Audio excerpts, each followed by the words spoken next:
مسجد، محراب، منبر، جب تک ہمارا رشتہ اس کے ساتھ قائم تھا تو ہم بڑے معزز تھے، عزت ہوتی تھی۔ جب سے ہمارا رشتہ، ہمارا تعلق، ہمارا خیال، ہمارا دھیان مسجد، منبر اور محراب سے ہٹا ہے تو ہم ذلیل و رسوا ہو گئے ہیں۔ یہ حقیقت بات ہے میرے بھائیوں۔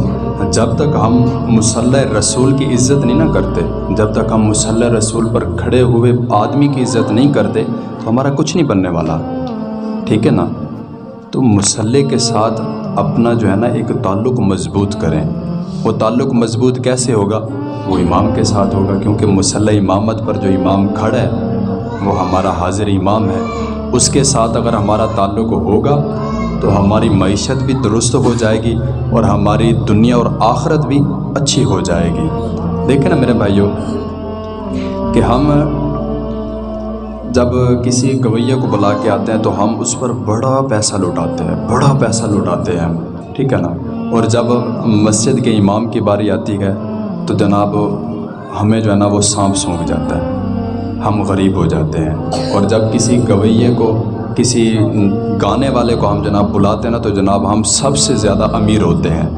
تو میں یہ بات کرنے لگا ہوں، ٹھیک ہے نا، بڑی ذمہ داری کے ساتھ، اور یہ درد دل سے کہنے لگا ہوں میں کہ اگر تم لوگ گویوں کو عزت دیتے ہو اور مسجد کے امام کو عزت نہیں نہ دیتے، اور جب تمہارا باپ مرے نا پھر انہیں گویوں کو لے کر آیا کرو، پھر وہی میت کو غسل بھی دیں، جنازہ بھی پڑھائیں اور قبر میں بھی اتاریں۔ یار وہ اچھا ہے کہ یہ اچھا ہے؟ ایک گویہ جو تجھے جناب گناہ کروا کے جا رہا ہے، ٹھیک ہے نا، اور ایک امام مسجد ہے۔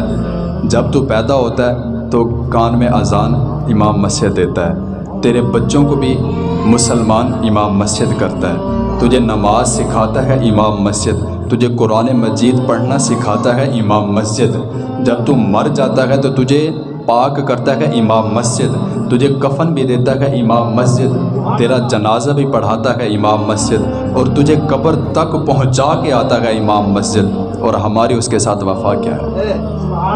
کہاں تک ہے ہماری وفا ہے؟ اب جائے نا کسی جگہ پر، پہلے یہ ماحول ہوتا تھا کہ امام کو لینے جایا کرتے تھے، اب تو خیر یہ ہمارے اندر ذوق ہی نہیں ہے۔ تو اب ہماری حالت یہ ہوتی ہے کہ ہم کہتے ہیں کہ جناب قاری صاحب یہ مسجد کی چابیاں ہیں، یہ چابیاں پکڑیں، مسجد آج کے بعد آپ کے حوالے ہیں، آپ نے کھولنی ہے، آپ نے بند کرنی ہے۔ جب کوئی نمازی آئے، کوئی جناب تہجد گزار جو رات کے 12 بجے تک نماز پڑھتا ہے، اس کے بیٹھنے تک آپ نے مسجد میں بیٹھنا ہے، مسجد کھولنی بھی ہے، مسجد بند بھی کرنی ہے، لیٹرینیں بھی استغفراللہ آپ نے صاف کرنی ہے، مسجد کی صفائی بھی آپ نے کرنی ہے، چٹائیاں بھی آپ نے بچھانی ہے، اذانیں بھی آپ نے دینی ہے، نمازیں بھی آپ نے پڑھانی ہے، ہمارے بچوں کو بھی آپ نے پڑھانا ہے، ہر چیز کرنی ہے آپ نے۔ وہ امام مسجد ہوتا ہے، ہم تو اللہ کی رضا کے لیے کام کرتے ہیں، ہم کہتے ہیں ٹھیک ہے جی فابیگا، ہمیں ہر چیز قبول ہے۔ پھر جناب اجرت کیا ہوگی، معاوضہ کیا ہوگا، تنخواہ کیا ہوگی؟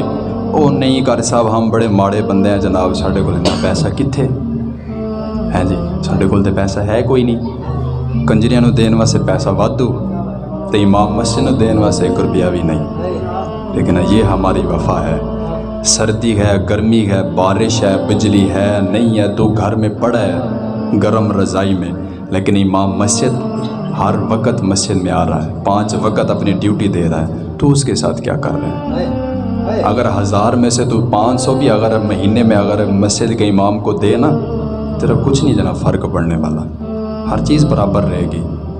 تو یہ ہمارے معاشرے کی سب سے بڑی کمزوری بن چکی ہے۔ امام مسجد کا خیال رکھیں میرے بھائیوں، ان کا ادب و احترام کریں۔ یہ ہمارے لیے جناب امام مسجد کا احترام جو ہے نا وہ لازم ہے، ٹھیک ہے نا میرے بھائیوں؟